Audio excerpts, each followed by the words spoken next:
Here we go. Final Fantasy. All right.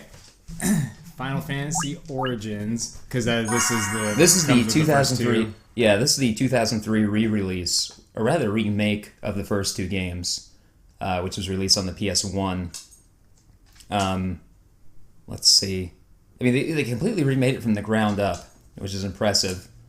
But they made it with approximately Super Nintendo level sprites. Okay, yeah. You'll see in a little bit after we get through this and intro. Cutscenes. Yeah. Pretty crystal cutscenes. Mm-hmm. Oh, the crystal. Bless them. Bless that crystal, Riggs. If you haven't played Final Fantasy, audience, that doesn't exist. Or, if you haven't played in a while, you might not know that when you exhaust an NPC's dialogue in this game, even story-crucial NPCs, they will default to saying, bless the crystals. So, that's going to be a running joke here in a little bit. Oh, this fucker. Yeah. Jeez. They really had their cutscenes down by 2003, even on the PS1. Oh, damn. But so then, this is just like a warrior of light, right? Isn't that what this character is? Just an warrior of light? Like, he's basically the warrior of light, but he's come to stand in for the entirety of Final Fantasy 1 because this character isn't actually like a character, right? No. He doesn't look like anyone, or he doesn't look like any of the party members that you can get. Because you don't really have characters in this one. You have 4 party members. You assign them a class, and then halfway through the game, those classes get upgraded into an even better version. Okay, so Black Mage, what? Black Mage becomes Wizard? Black Wizard, Fighter becomes Knight, Monk becomes Black Belt, etc.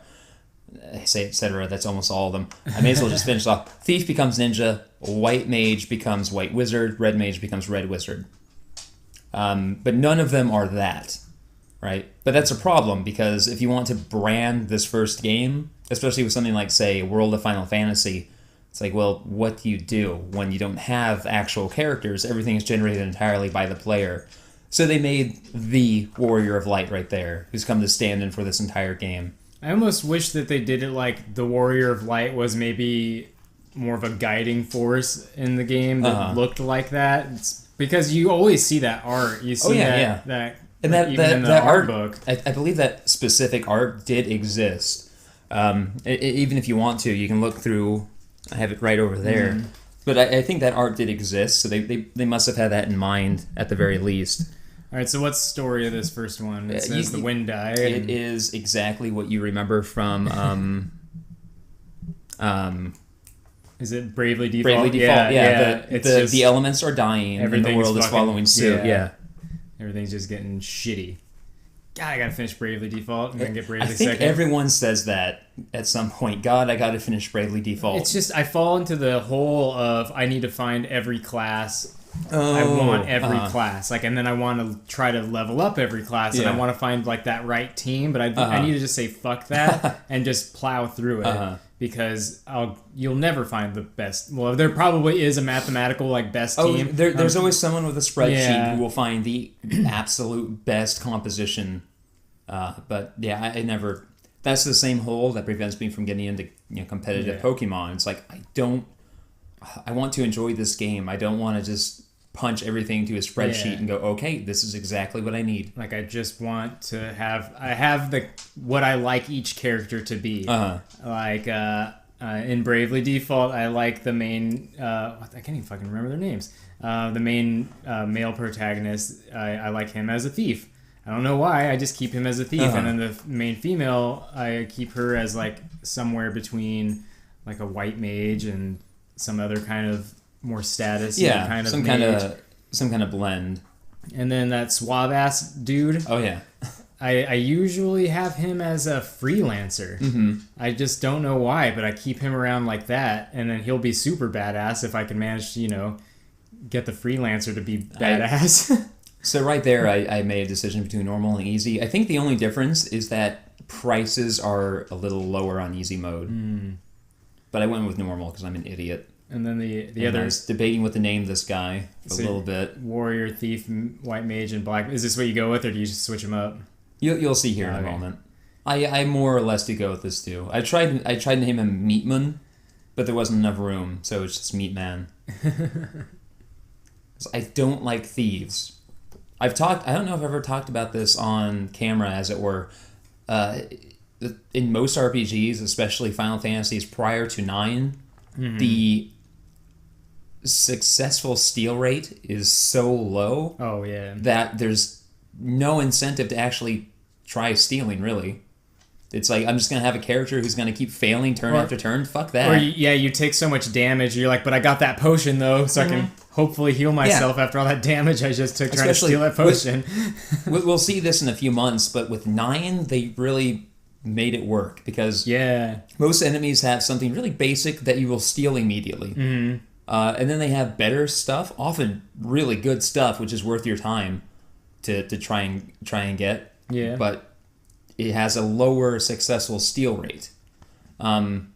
Also, Zidane gains the ability to just see what the enemy has. So if you're like, I want to know if it's worth my time, you scan them, and it's like, oh, they have a cool sword or a cool piece of equipment or something useful. And it's like, okay, yeah, it is worth to keep, trying to steal from this boss. Yeah. Whereas in most games, it's like, most games, they don't even have a different message for when you simply fail to steal. Oh, God. And when the enemy has nothing. Sometimes they do. It's like the enemy has nothing. Then it's like, okay, failed to steal. And it's like, okay, yeah, I won't bother again. But then some games don't. And so you try to steal from them. And it's like, well, I don't know if the enemy has nothing or if I just failed. I just named him Tom. So Meat Man, Knuckles, Noodle, and Tom. Those are our warriors of light. And save the world they will. And people have to sing songs about them and feel really foolish about it. So this grand saga of Final Fantasy starts with your characters just standing outside of a town. What are we going to do? How did we get here? Literally, how did we get here? I don't remember anything prior to this. And these are your starting stats. 35 health, 33, 28, 25. All those zeros down below there, those are how many casts you have of each spell. Spells are broken down to levels, level 1 through 8. And you can have a maximum of 3 spells per level. I think there's only 4 spells per level, so it's not much of a trade-off that you're making, but it is something to take into consideration. Jeez. And your party starts with fucking nothing. No weapons, no armor, no spells, no items, nothing. Everyone's like, save our world, please. And you're like, you want to give me a stick or something? They're like, no. Yeah, that'll be 50 gold. They're like, we got to eat still, man. Actually, the starting equipment is very cheap. They give you, I think, 400 gold to start with. It's like starting off Oregon Trail. Pretty much, yeah. How much meat do you want? You spent all the money on meat. All that meat spoiled. Oh, no. Oh, no. Trade the spoiled meat with the natives? They're mad now. Now the natives are hunting you down. And these doofuses here are just If you were playing this game in 1986, it might be important to know a little bit about equipment and items and monsters. Like, just to figure out what is this game? What are you doing? This doesn't feel anything like Mario. Yeah, doesn't even feel anything like Metroid. I was thinking the other day about Metroid and Mario or like Metroid and The Legend of Zelda, and how, really mechanically similar they are. Oh, it's just one of them has gravity that will make you fall down, and the other one is you can fall through the floor, I guess, but not all the time. But it's all just like, what item do I need to get past this door?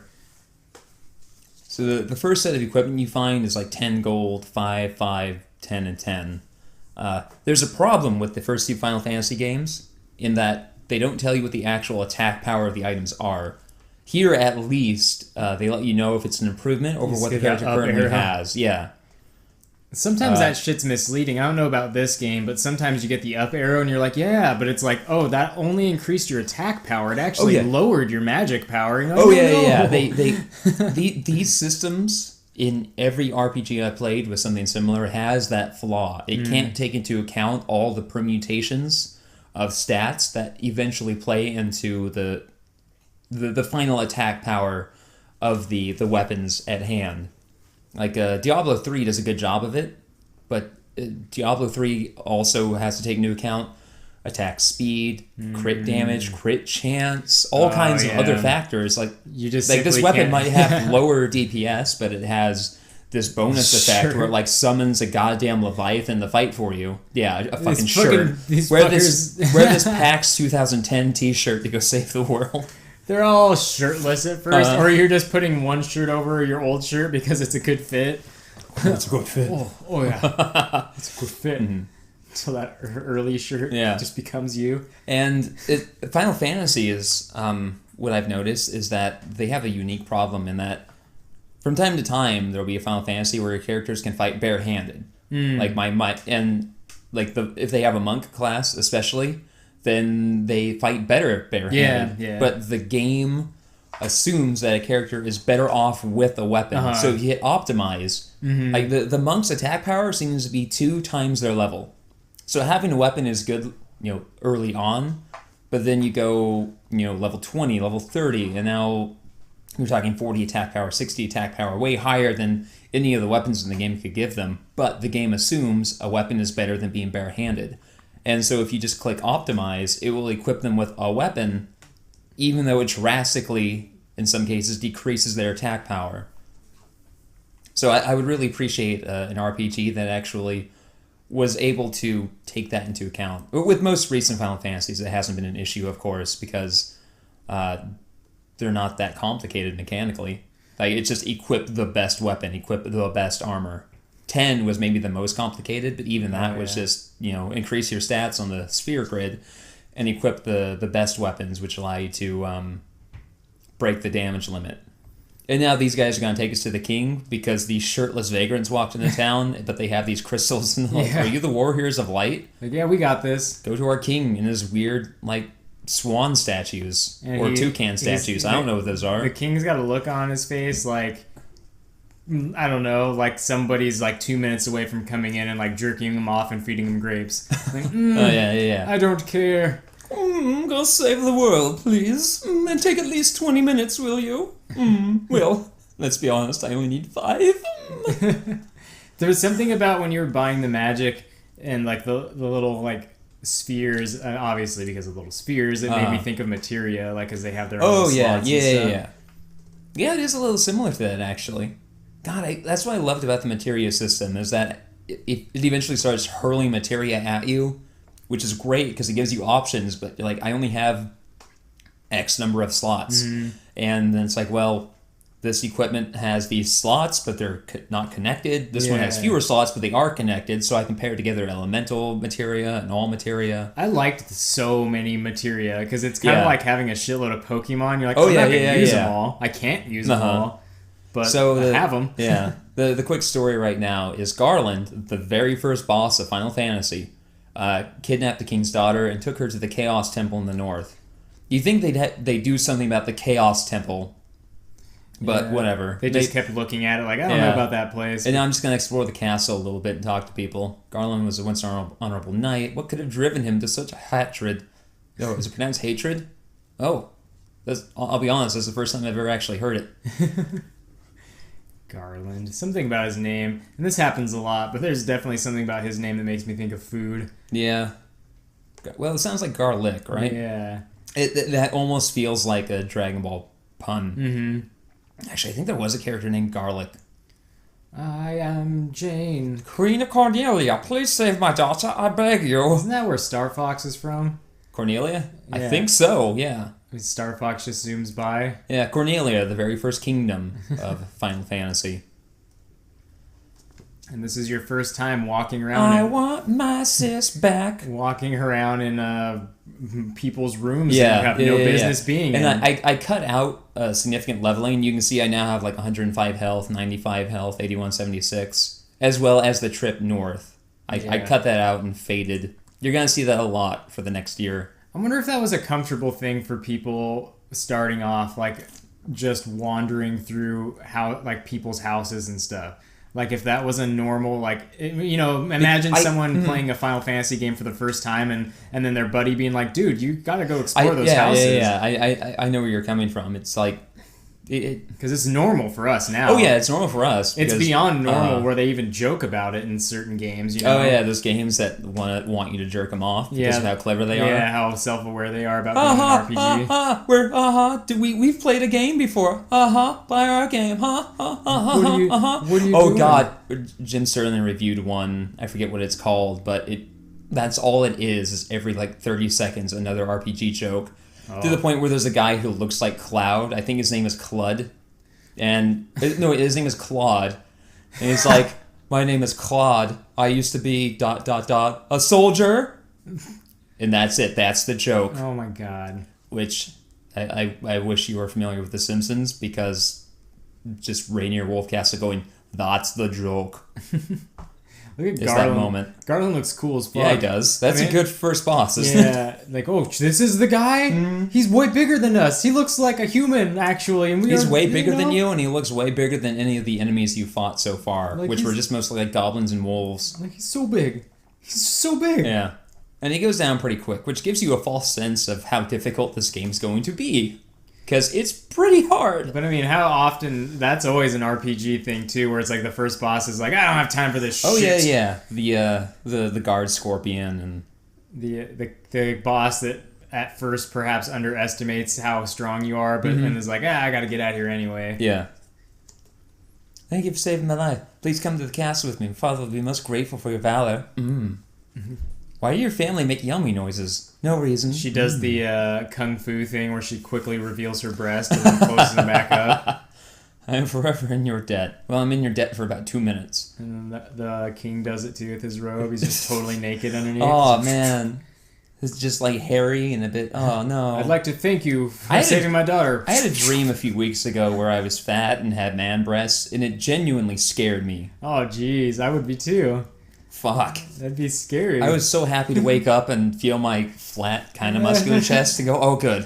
Oh, thank God. I can still do push-ups. It still isn't there. There's still nothing there. Yeah. I can still look down. Yeah, I had She gives us a loot. Ooh. Just keep that in mind for the rest of the game. Look at that guy on the right. The Chancellor. His face isn't moving. Like, at least the hair on the... And I get it's just mirroring Most his melodious pose. musical instrument. Yeah, like, I get that her pose is just being mirrored, basically. That's her animation. Yeah. But his... Like, just like how that guy... His face isn't moving, but he's wearing a helmet. There's something about the Chancellor's head not moving that made him look really fucking weird. And, like, the detail with his bald head and facial hair. I don't know. Strange looking. Yeah, I did a little more exploring for the castle, around the castle, to see if anything had changed, because that's how RPGs often are. And I just left. And now that we saved them, they built this bridge, because we were actually on a small island this whole time, and they had never built this bridge, which is the only means of transportation between theirs and all the other kingdoms of the world, for some reason. Not until 4 hirsute strangers save the princess do they actually rebuild the bridge. They're building that shit real quick. Yeah, they are. And it doesn't even appear to be that difficult. These are master craftsmen. They could have just taken care of it over a weekend. Like, they could have lazily taken care of it over a weekend. They just did it in like a few seconds. Why do they need the princess to do it? It's not like she was the foreman. Now, if that would have been a thing, if like we can't build the bridge because the princess, she's actually our foreman. And she's like Rosie the Riveter kind of like, come on, boys, fucking build this bridge. Like, the alternative I would have suggested 30 years ago, I guess, would be that there's a guy there who just won't let you pass without permission. Yeah. Right? And then the king's like, you have my permission, and then it gives you a pass or something. Or if, like, the princess is kidnapped, right? And they're like, until her safe return, no one's allowed to leave because, everyone's basically a suspect. Isn't this a fucking fantastic way to start off an epic adventure? Yeah. By the way, look at this shit. Like, farewell home and everything we know, but everything's dead anyway, so let's keep going. Like, I want this... That's actually fairly simple. I might even be able to paint that myself. But I want that painted on my wall. Well, the cool thing, if you were to set out to paint that, it's not like you'd have to worry about rendering... super humanist, human detail. It's just silhouettes, and you're like, okay, I know that I want this person to look like the Warriors. That's a half-done Bob Ross painting. Yeah. Right? Bob Ross is just itching scratching his neck like a fiend, wishing he could drop a tree in the foreground. Just a happy little tree. There's always one in the foreground. He's just sometimes it ruins the composition. They're like, fuck it. Bob, that space is empty on purpose. There's going to be text there. And he's like, God, if I could just drop a tree in a happy little tree. This bush over here, he just needs a friend. Come on. That water could really use another fucking shed above it. It's one shed. Like, It's one goddamn because shed. he sees all that water and he wants to reflect something in it, and he's like, shed.